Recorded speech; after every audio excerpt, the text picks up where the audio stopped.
Mesdames et messieurs, bonjour ou rebonjour. Nous avons le plaisir de recevoir Thierry Volton pour son dernier essai, Le retour des temps barbares, chez Grasset. Thierry Volton, bon, on vous connaît, vous êtes journaliste, essayiste, auteur d'une vingtaine d'ouvrages consacrés au communisme sous toutes ses formes. Et vous avez notamment publié assez récemment, puisque c'était entre 2015 et 2017, une colossale histoire mondiale du communisme en 3 volumes, à peu près autant de kilos, je crois, de papier. C'est extrêmement dense et très intéressant par la quantité de travail, de recherche que ça... 10 ans de travail.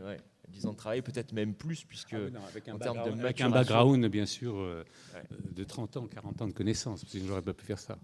Alors forcément, on ne s'intéresse pas à cette question sans qu'il y ait une certaine fascination, ou en tout cas une forme d'intérêt poussé pour le communisme et ses méfaits. Alors d'où vient cet intérêt qui est, semble-t-il, le fil rouge, sans jeu de mots, de votre œuvre d'essayiste? Voilà. Je vous signale qu'on n'a qu'une demi-heure. Alors déjà que la première question, ça va déjà nous prendre un certain temps.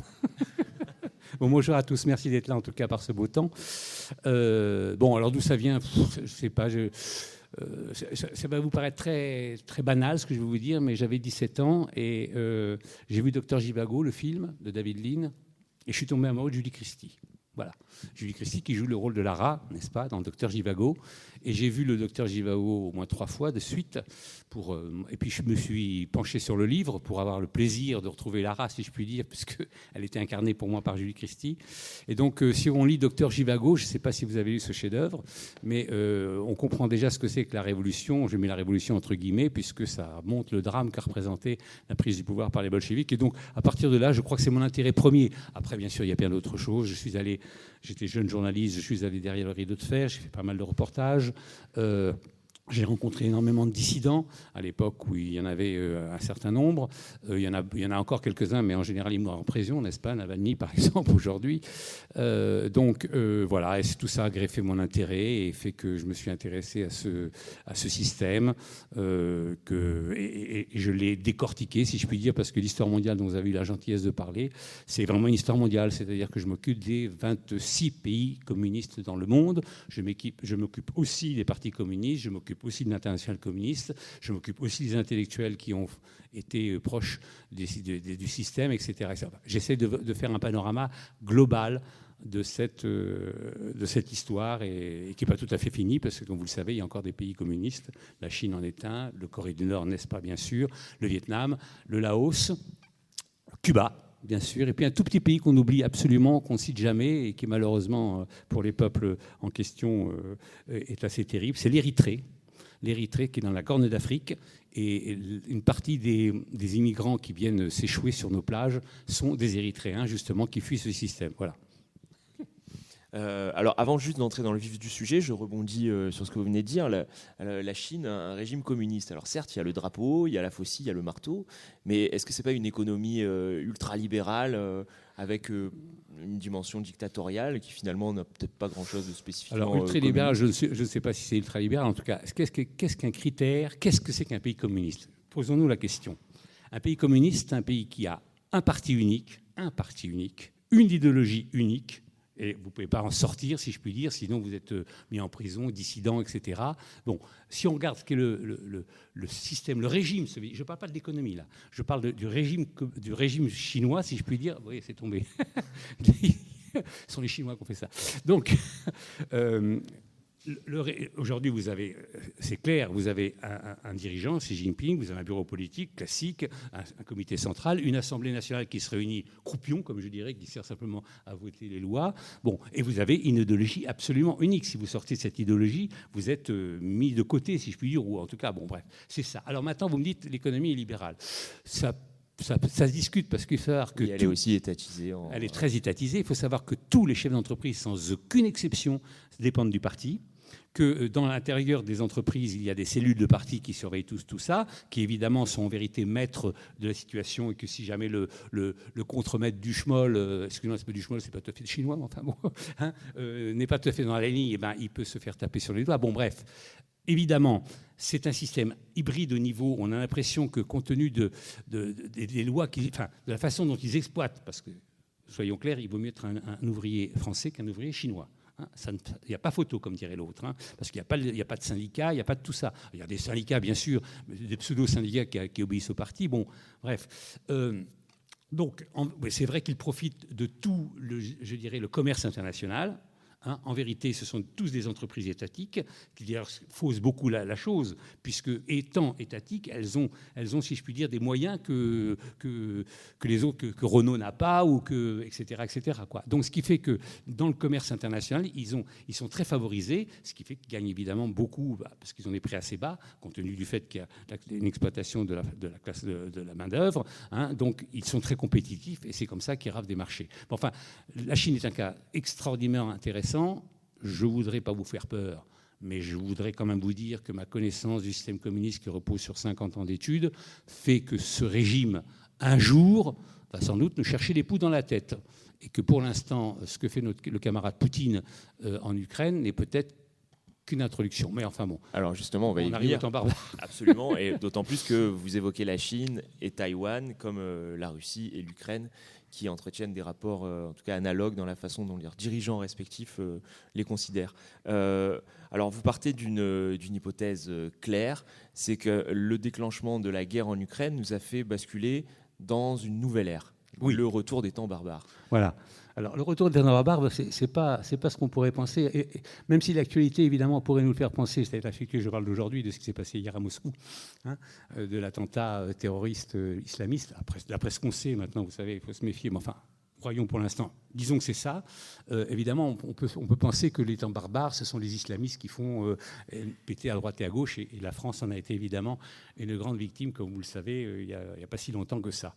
Mais en vérité, ce que j'appelle les temps barbares, c'est pas uniquement l'islamisme en fait partie, c'est le retour du XXe siècle. Je ne vais pas chercher dans le Moyen-Âge, je vais chercher dans le XXe. Décidément, ça restera par terre. Je ne vais pas chercher dans. Bon. Ma question est la suivante. Pourquoi aujourd'hui nous nous retrouvons face à une espèce de retour de l'histoire, si on y pense? Regardez, analysons simplement la guerre en Ukraine aujourd'hui. Cette guerre en Ukraine est d'un classicisme incroyable. Si vous regardez à la télévision, vous voyez des tranchées, vous voyez des choses... Bon, alors bien sûr, il y a les drones, ça change un peu, il n'y avait pas les drones il y a 50 ans. Mais... dans la méthode de guerre, entre les chars, la troupe, l'armement même, et les positions, ce que l'on met pour arrêter les troupes et les chars, tout ça, ça fait beaucoup penser non seulement à la guerre de 39-45, mais aussi à la guerre de 14-18. C'est à la fois un mixte des deux, si je puis dire. Donc, ma question est la suivante, et tout le postulat du livre repose là-dessus. C'est ce que je pense, encore une fois... Ce que je pense n'est pas la vérité, je tiens à le préciser, mais c'est mon analyse et je voudrais vous faire partager. Nous sommes pourquoi le retour des temps barbares? Ces temps barbares, ce que j'estime, c'est le XXe siècle. Le XXe siècle, pourquoi c'était un temps barbare? Parce que si vous regardez ce que c'est que le XXe siècle, vous verrez que vous avez à la fois 2 guerres mondiales, c'est pas rien, vous avez à la fois 3 régimes totalitaires qui, dans l'ordre d'entrée en scène, le régime communiste en Union soviétique, le fascisme italien et, pour finir, l'Allemagne nazie. D'accord? Bon. Et ensuite, non, c'est pas fini. L'horreur du XXe siècle n'est pas finie. Bon, je ne parle pas de Nagasaki, d'Hiroshima, etc., ni des nombres de morts, mais arrive après tout ça l'islamisme, qui est aussi né au XXe siècle. Donc, ce XXe siècle a forgé ce qu'aujourd'hui nous voyons comme retour. Alors, je m'interroge. C'est le dernier chapitre du livre. Alors, vous pouvez lire que le dernier chapitre, ça vous évitera de lire le reste. Ça s'appelle La guerre de 100 ans. La guerre de 100 ans, ce n'est pas celle qui vient, c'est celle qui a commencé il y a 100 ans, c'est-à-dire avec 14-18. Je m'explique. 14-18 a bouleversé totalement la mentalité des hommes. C'est une guerre de nation, mais une guerre terrible. Vous savez que 14-18 a été une boucherie, si je puis dire, avec des gens qu'on a envoyés au casse-pipe, etc. Bon. Bref, et dans les tranchées, s'est forgé un homme, je dirais un homme nouveau, un homme qui obéit, un homme qui est un homme machine quelque part. Parce que ni vous ni moi n'y étions, évidemment, et Dieu merci d'ailleurs, sinon on ne serait pas là pour en parler. Mais c'est vrai que quand on voit toutes ces images de ces pauvres types, excusez-moi, parce que pour moi, ça me prend le cœur, qui vont à la charge, qui sortent de leur tranchée et qui, bam, se font descendre, que ce soit des Allemands ou des Français d'ailleurs, ou des Anglais, peu importe. Là, je veux dire, c'est donc une espèce d'aberration. Mais de cette inhumanité, je dirais, parce que c'est une guerre inhumaine quelque part, cette guerre-là, c'est la première guerre massive à ce point-là, si je peux dire.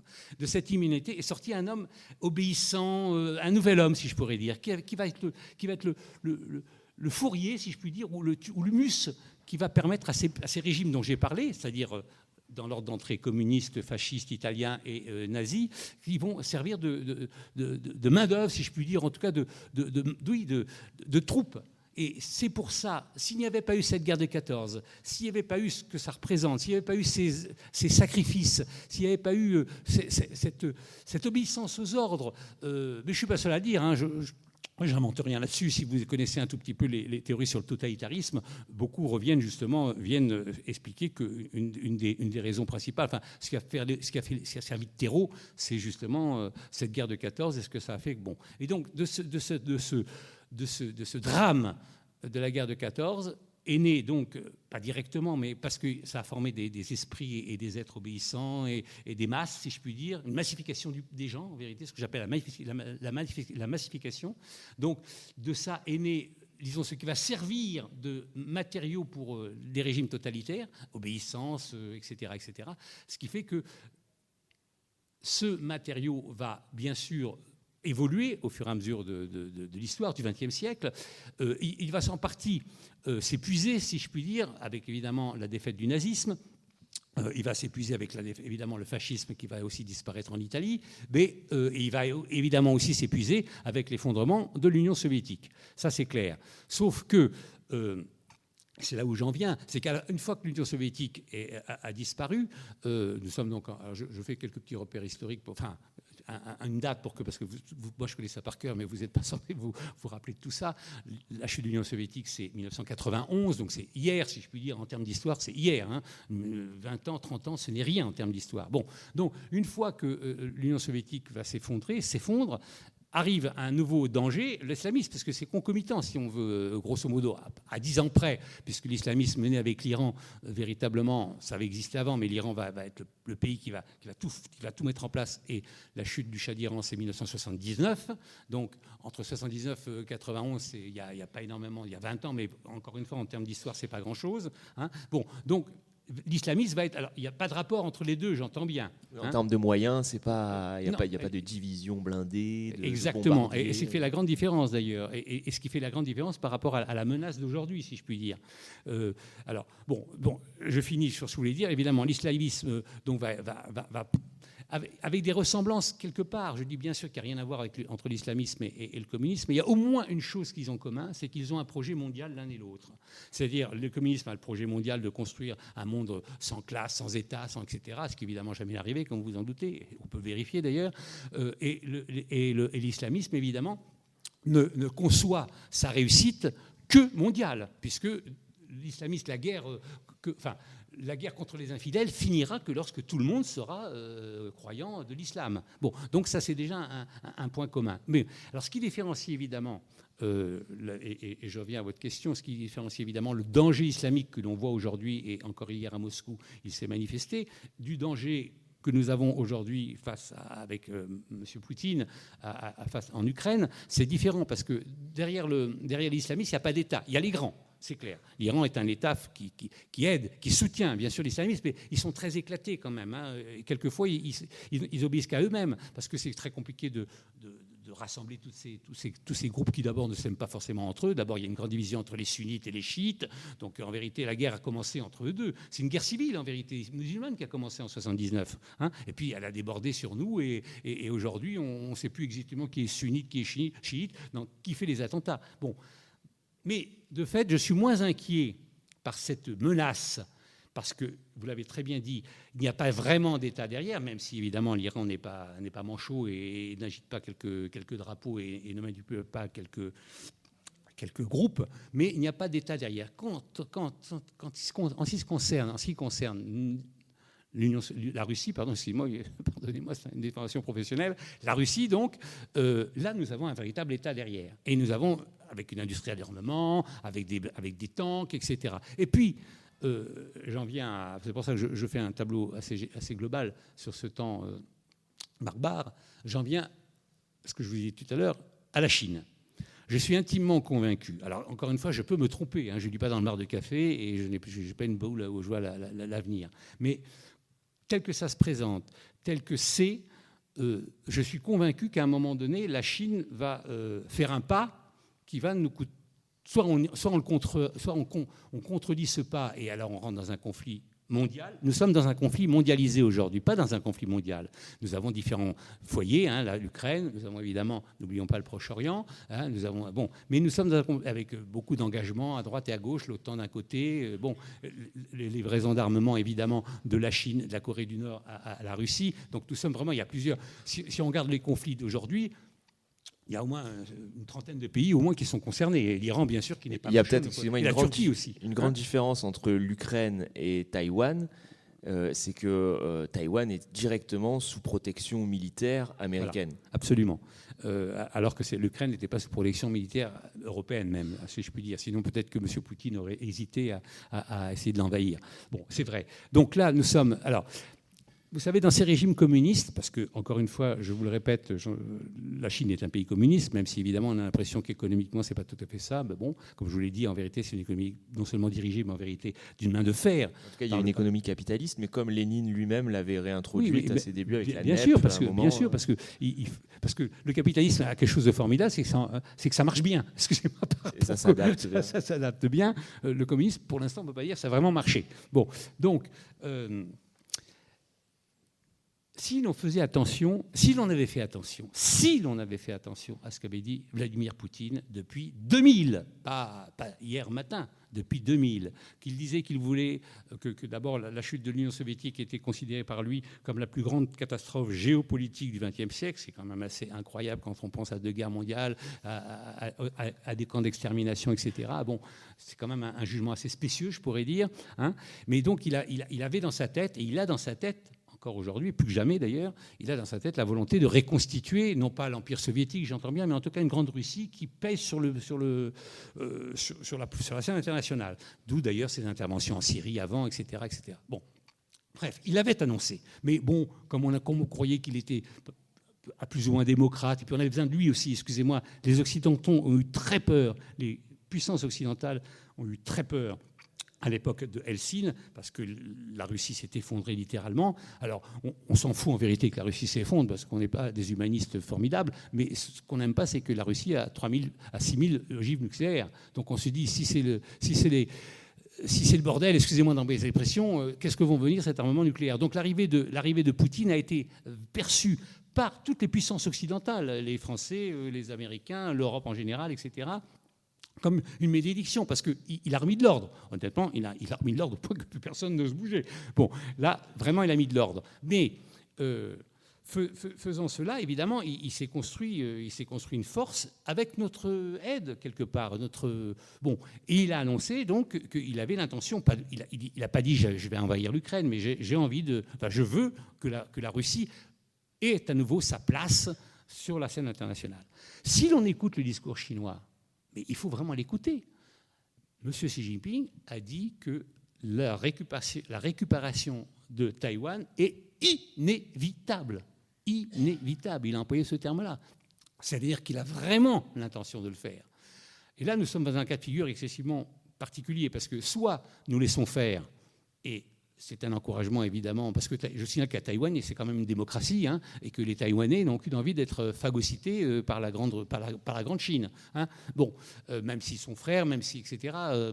Les Ukrainiens aussi, d'ailleurs, n'ont aucune envie de subir le joug russe. Je ne parle pas le joug russe. Donc, et pourtant, ils sont très cousins aussi. Nous sommes bons. Donc, il a dit que c'était inévitable. Alors, nous avons 2 scénarios possibles. Un scénario moins grave et un scénario très grave. Le scénario moins grave, c'est celui sur lequel, pour l'instant, on se dirige, si je puis dire, mais on ne sait jamais. C'est-à-dire que l'idée de Xi Jinping, ce n'est pas forcément d'envahir Taïwan, parce qu'évidemment, il n'est pas sûr que les Américains ne réagiraient pas. Et puis c'est une île, et puis le détroit est grand, c'est 140 km quand même, c'est pas la Manche, hein, même si la Manche est déjà difficile. On a vu, n'est-ce pas, au débarquement de juin 1944, c'est déjà pas facile à mettre en place. Hein. Bon, or, c'est 30 km, hein, la Manche. Là, c'est 140. Donc, faire un débarquement comme ça, c'est pas à la portée de tout le monde, si je puis dire. Je dis pas qu'il n'y arriverait pas, mais bon. Mais je ne pense pas qu'ils veulent ça pour l'instant parce qu'il ne sait pas quelle serait la réaction des Américains. Donc il va essayer de phagocyter Taïwan. Et alors là, ce qu'il faut suivre de très près, c'est ça qui est très intéressant, il faut suivre Hong Kong. Hong Kong, c'est exactement le terrain d'entraînement actuellement de la Chine. Qu'est-ce qui s'est passé à Hong Kong ? En 1998, je crois, 97, c'est ça, oui, 97, merci. Ils ont signé un accord avec l'Angleterre, qui était la puissance coloniale, qui devait donc céder, qui a cédé, excusez-moi, qui est parti plus exactement de Hong Kong, et avec un accord suivant, c'est qu'il y aurait deux systèmes qui existeraient, le système démocratique qui existait à Hong Kong et le système communiste à Pékin, et que ce système allait continuer comme ça pendant 50 ans.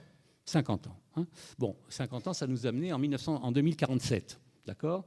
Bon, en 2020, c'est terminé. Rideau, les Chinois ne respectent pas l'accord. Hein, ils n'envahissent pas. Simplement, ils ont réussi à mettre en place un système politique à leurs mains, si je puis dire, qui met en place une loi répressive totale, ce qui fait qu'aujourd'hui, par exemple, la moindre parole contraire aux intérêts de Pékin est complètement interdite. Bon, donc, aujourd'hui, je pense que le scénario que souhaiterait Pékin, en ce qui concerne Taïwan, est un scénario de cet ordre-là, c'est-à-dire réussir à phagocyter, à infiltrer le système et de faire qu'à un moment donné, il soit verrouillé. Bon, oui, parce qu'il y a un parti pro-chinois. Absolument, Taïwan, qui est l'ancien parti, le Kuomintang, qui est l'ancien parti.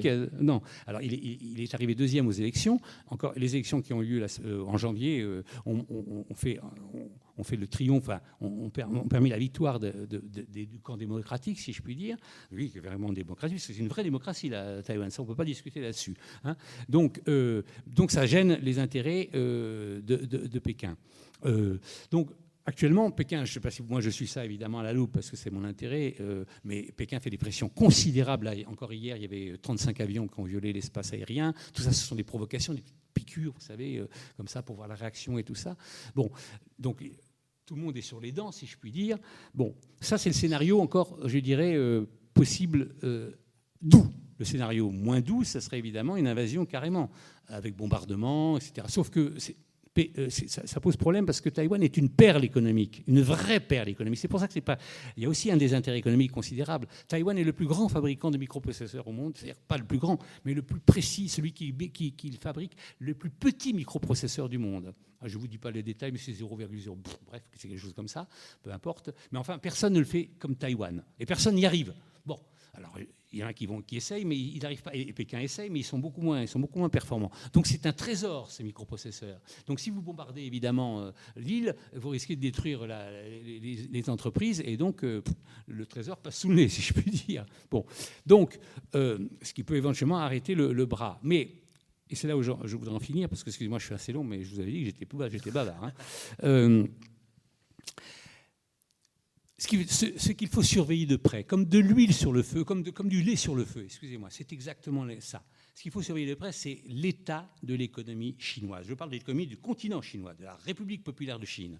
Parce que si jamais cette économie déraille, si jamais elle va mal, comme aujourd'hui c'est en train de se passer, parce qu'ils ont énormément de mal à se remettre du Covid, parce que les mesures qui ont été prises contre le Covid ont arrêté complètement la croissance et ont mis les gens en prison, vraiment, puisque je ne sais pas si vous vous souvenez un peu les choses qu'on voyait à Shanghai, les gens qui criaient par les fenêtres, ils clouaient les portes, ils clouaient tout ça, on ne pouvait pas sortir. C'était devenu une prison en général. Ils ont trop tardé, évidemment, parce qu'ils avaient peur de la maladie, ils ont trop tardé, évidemment, à libérer ça, ce qui a considérablement freiné, évidemment, la croissance chinoise, ce qui fait qu'aujourd'hui, la Chine ne va pas très bien, honnêtement. Hein, comme vous le savez, il y a des grands déficits au niveau de l'immobilier, par exemple, des choses comme ça. Il y a une jeunesse, il y a plus de 20% des jeunes qui sont au chômage. Il y a un problème de vieillissement, et ça, ce sont des invariants. On ne peut pas faire grand-chose parce qu'on soit on tue tous les vieux, mais c'est pas encore à l'ordre du jour. Mais encore, il y a 350 000 vieux qui arrêtent de travailler. Il n'y a pas de système véritablement de retraite. Enfin, ils sont dans une situation assez problématique, honnêtement. Sauf qu'ils ne le montrent pas vraiment. Mais si on regarde ça à la loupe, c'est assez bon. Alors, plus l'économie chinoise ira mal, plus le danger est grand. Je m'explique. Mon expérience, et là, vraiment, je parle d'expérience. Si l'on analyse comment ont fonctionné les pays communistes, et encore une fois, je répète, la Chine, en tout cas dans son fonctionnement politique, est un pays communiste, on s'aperçoit que ce qui est important pour un régime communiste, il n'y a pas 40 millions de choses. Ce qui est important, c'est tenir le pouvoir, quelles que soient les conditions, tenir le pouvoir, être au pouvoir, ne pas permettre une seconde à d'autres de nous disputer le pouvoir. Et la faute de Gorbatchev, si je puis dire, en 1985, lorsqu'il est arrivé au pouvoir, jusqu'en 1991, où là, il a été chassé, si je puis dire, c'est qu'il a entrouvert un tout petit peu, mais un tout petit peu le couvercle. Et là, ça s'est engouffré, et donc à un moment donné, il n'a pas pu tenir les choses. Si j'avais le temps, je vous dirais pourquoi il a trouvé le couvercle, mais bon, on n'a pas le temps, acceptons ça, parce que c'est un fait. Bien. Donc, et ça a servi de leçon aux Chinois. Les Chinois, ils ont gardé ça à la loupe. La perestroïka et la glasnost de Gorbatchev, à la loupe, ils ont regardé ça. Et ils se sont dit, jamais nous ferons ça. Bon, donc, garder le pouvoir, quel qu'il en soit. Staline l'avait compris, Mao l'avait compris, d'où les millions de morts. Hein, excusez-moi, je veux dire, les millions de morts qui ont eu lieu sous ces régimes-là, c'est bien parce qu'il fallait garder le pouvoir, et y compris s'il fallait liquider des classes entières, des paysans, etc. Parce que les paysans sont les grandes victimes du communisme. Donc, si la situation se dégrade, si elle continue à se dégrader, parce que pour l'instant, il n'y a pas de raison qu'elle se remonte vraiment en Chine, là, il peut y avoir une tentation du pouvoir de se dire, bon, ça branle, parce que, excusez-moi, pour vous expliquer la situation, je fais un petit retour, c'est qu'il y a une espèce de gentleman agreement qui a été fait avec le gouvernement chinois et le peuple chinois. On vous enrichit, hein, et vous ne vous occupez pas du reste. Donc, c'est comme ça. Bon, de fait, si l'enrichissement se finit, si justement la croissance cale, si jamais cette classe moyenne n'a plus tous les intérêts qu'elle avait éventuellement, je ne dis pas qu'elle va manifester, je ne dis pas qu'elle va prendre la place Tiananmen, on ne sait jamais, ceci dit, hein, toujours possible, tout est possible, mais bon, je ne dis pas ce scénario, mais enfin, l'accord qui est passé entre le régime politique et la société chinoise n'existe plus, ne marche plus. Et donc, la façon que peut avoir le régime chinois de resserrer les rangs autour de lui, c'est un carburant classique, le nationalisme. Donc, on part dans une grande conquête, hein, de Taïwan, et puis comme ça, tout le monde serre les rangs, les Occidentaux nous tombent dessus, ben on serre les rangs. C'est un peu ce que fait Poutine en Ukraine. Exactement, c'est un peu ce que fait... bien sûr, vous avez raison, il y a un parallèle.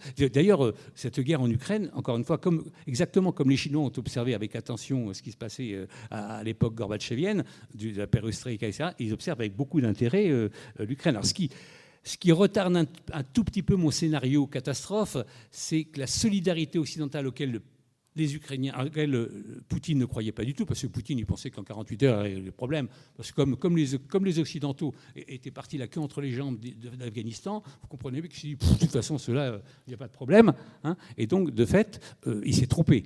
En vérité, c'est pas d'ailleurs, soyons clairs, si on revient sur l'histoire, c'est pas tout à fait ça. C'est pas les Occidentaux qui se sont réveillés, ce sont les Ukrainiens qui ont résisté.